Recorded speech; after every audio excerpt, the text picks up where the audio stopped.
السلام عليكم ورحمة الله وبركاته أصدقاء متابعين القناة، واستكمالا لعرض وتحديث أسعار الفراخ البيضاء اليوم جملة من قلب المزرعة وقطاع من داخل المحلات ليوم الثلاث 21/3/2023. واستأذن حضراتكم في البداية إننا نثبت حضور بصلاتنا على الرسول ونعمل لايك للفيديو ونشوف أسعار الفراخ البيضاء النهاردة. أسعار الفراخ البيضاء اليوم بتفاجئ الجميع مربيين ومستهلكين بانخفاض قوي بيوصل ل 5 جنيه في الكيلو الواحد، وده بعد ما وصل أسعار الفراخ البيضاء ل 73 جنيه للكيلو من قلب المزرعة. يعني الفرخة البيضة اللي وزنها 2 كيلو ونص انخفض سعرها 12 جنيه ونص، ودي صدمة كبيرة جدا للمربيين اللي مع دخول شهر رمضان كانوا منتظرين ان اسعار الفراخ البيضة توصل ل 80 جنيه للكيلو من قلب المزرعة. لكن السماسرة عملوا الانخفاض ده علشان يقدروا يبيعوا الفرخة التقيلة اللي موجودة في المزارع، والتجار مش راضية تشيلها لانها مش طلب السوق. وكمان عملوا الانخفاض ده النهارده علشان حركة السحب والطلب من المستهلك تزيد على محلات بيع الفراخ. ويلا بينا نشوف مع بعض التحديث الجديد لبورصة الدواجن والانخفاض اللي حصل في اسعار الفراخ البيضة اليوم جملة من قلب المزرعة وقطاع من داخل المحلات في مصر.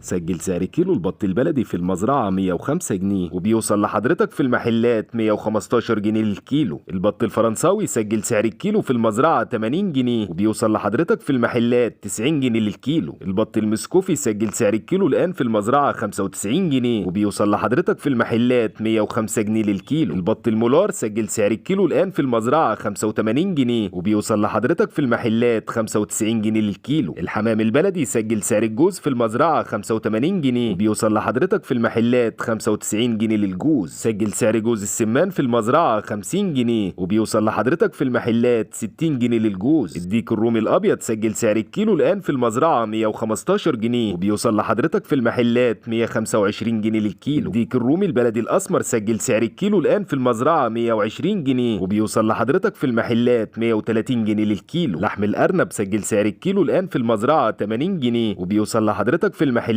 90 جنيه للكيلو. الفراخ البلدي الحر سجل سعر الكيلو الآن في المزرعة 125 جنيه، وبيوصل لحضرتك في المحلات 135 جنيه للكيلو. الفراخ الرز سجل سعر الكيلو الآن في المزرعة 105 جنيه، وبيوصل لحضرتك في المحلات 115 جنيه للكيلو. أمهات الفراخ الساسو سجل سعر الكيلو الآن في المزرعة 70 جنيه، وبيوصل لحضرتك في المحلات 80 جنيه للكيلو. الفراخ الساسو لسه متمسكة بأعلى سعر ليها حتى الآن، لتسجل أعلى سعر في المزرعة 108 جنيه وأقل سعر 106 جنيه، وبتوصل للمستهلك في المحلات 116 جنيه للكيلو. أمهات الفراخ البيضة الهبرد الكبيرة ينخفض سعرها 5 جنيه في الكيلو، لتسجل السعر في المزرعة الآن 60 جنيه، وبتوصل للمستهلك في المحلات 70 جنيه للكيلو. أسعار الفراخ البيضة اليوم ومع التحديث الجديد لبورصة الدواجن النهاردة تنخفض أسعار الفراخ البيضة بقوة 5 جنيه في الكيلو، لتسجل السعر المعلن حتى الآن 69 جنيه، التنفيذ 68 جنيه، بتوصل للمستهلك في المحلات 75 جنيه للكيلو، وده كحد أقصى. وفي النهاية فضلا وليس أمرا، يا ريت تدعمونا بعمل لايك للفيديو واشتراك للقناة علشان يوصل لك أسعار الفراخ يوميا جملة من داخل المزرعة وقطاع من داخل المحلات. وشكرا والسلام عليكم ورحمة الله وبركاته.